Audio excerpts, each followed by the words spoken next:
বৃহস্পতিবারের পাঁচালী। দোল পূর্ণিমা নিশি নির্মল আকাশ, মৃদুমন্দ বহিতেছে মলয় বাতাস। মলয় পর্বতে বসি লক্ষ্মীনারায়ণ, মনসুখে দুইজনে করে আলাপন। বিনা করে হেনকালে নারদ মহামুনি, ভক্তিভরে উভয়ে প্রাণে মিলনে তিনি। করজোরে লক্ষ্মীরে সম্মধি ঋষিবর, এক কথা কহিবা গো তোমার গোচর। নরলোকে পানে মাগো চাহ এক জলে। শুনি লক্ষ্মী নারদেরে বলেন তখন, ধরাবাসী দুঃখী পায় পাপের কারণ।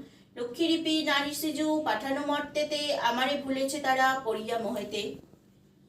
লজ্জাদি গুণ যত রমণীর আছে, ক্ষণিক সুখের লাগি বর্জন করিছে। স্বামীরে না মানে তারা, না শুনে বচন, ইচ্ছামতো হেতাশেথা করিছে ভ্রমণ। পতি গৃহে এইরূপ পাপের আগার, অচলা হইয়া সেটা থাকি কি প্রকার। শুনিয়া নারদ